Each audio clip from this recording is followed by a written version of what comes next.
حضرت ابو الحسن رحمتاللہ تعالیٰ علیہ حضرت معاذ ابن جبل رضی اللہ تعالیٰ عنہ کے پاس بیٹھا کرتے تھے. فرماتے ہیں ان سے جو پیار بڑھا تو پھر میرا مصلی سے بھی بڑھ گیا.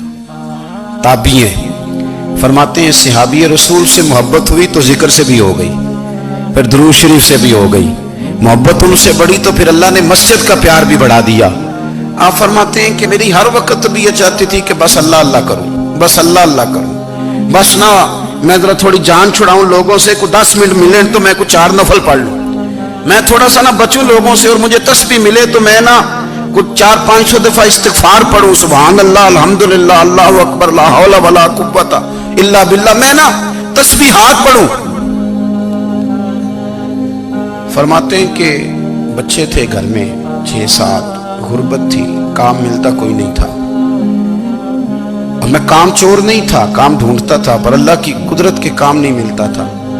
فرماتے ہیں کہ میں نے ایک دن اپنی اہلیہ سے کہا کہ آج میں پھر جاتا ہوں کام ڈھونڈنے. تو میری بیوی بڑی فرما بردار تھی, پر اس دن نہ غربت کے ہاتھوں تنگ آ کے کہنے لگی, آج نانا کوئی تو چیز لے کے آیا, تو مجھ سے بچوں کی بھوک نہیں دیکھی جاتی. یہ سب روگاں دا روگ محمد جس دا نام غریبی, کنڈ بلا کے لنگ جاندے نہیں دوست یار قریبی. آج نہ کچھ لے کے آیا تو میں بچے لے کے چلی جاؤں گی.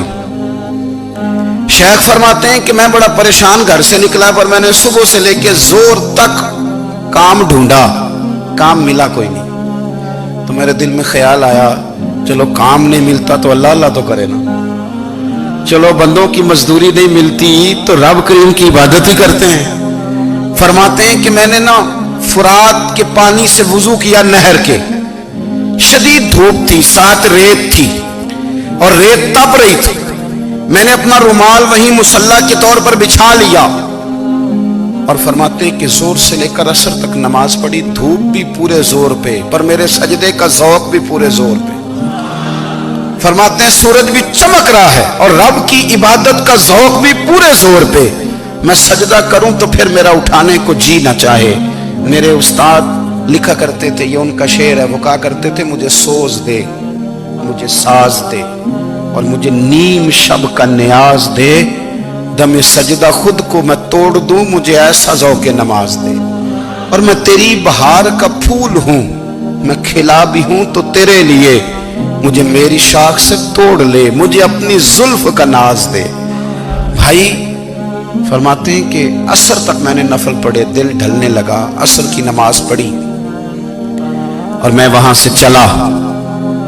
اب میں جب نکلنے لگا تو دل میں خیال آیا کہ چھوٹی چھوٹی دیواریں ہیں گھر کی, بغیر کچھ لیے جاؤں گا تو بیوی دور سے دیکھے گی تو شور کرے گی کہ پھر خالی ہاتھ آ گیا ہے. کہتے میں نے اپنے اسی رومال میں جس میں میں نے نماز پڑھی تھی نا, رومال میں کی عقید پنجابی جسافہ کہتے ہیں, اسی میں نا میں نے کچھ ریت بھر لی کہ وہ دور سے دیکھے گی تو سمجھے گی کچھ لے کے آیا ہے, چلو جا کے اسے بتا دوں گا کہ آج پھر مزدوری نہیں ملی.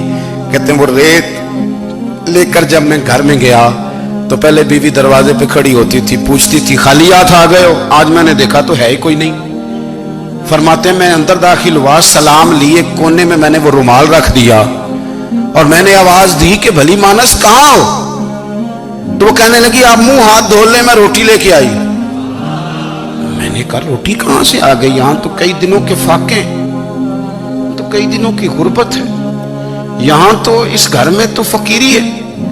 فرماتے ہیں کہ وہ روٹی لے کے آئی اور اس وقت کی جو موجودہ نعمتیں تھیں, سمجھ لیں سلاد, اچار, ہر چیز ساتھ لائی. میں نے کہا کہ بچے کہاں گئے, کہنے لگی وہ کھانا کھا کے کھیلنے گئے, آپ کھانا کھا لیں آ جاتے. کھانا اس نے چن دیا. میں نے حیرت انگیز لہجے میں ساری نعمتیں اپنے دسترخوان پہ دیکھ کر کے بیوی سے پوچھا یہ کہاں سے آیا کھانا, بچوں کو تو نے کہاں سے کھانا کھلایا, یہ سارا کچھ کیسا ہے. کہنے لگی پتہ نہیں آج آپ کس کریم کی مزدوری کرنے چلے گئے تھے, پتہ نہیں کس کریم کی, میرے گھر میں تو اتنی نعمتیں آئی ہیں کہ مجھ سے سنبھالی نہیں جا رہی, اتنا اناج ہے, اتنا گندم ہے, کس کریم کے دروازے آج چلے گئے تھے. یہ کہتے کہتے وہ اٹھی اور اٹھ کر کے کہنے لگی پہلے بڑا کچھ آیا تھا, اب کیا لے آئے ہو. اور جا کر کے نا اس نے وہ ریت والا رومال کھولا, کہنے لگے میں تو لے کے آیا تھا ریت, تو میرے رب نے اسے بھی سونے اور ہیرے بنا دیا تھا.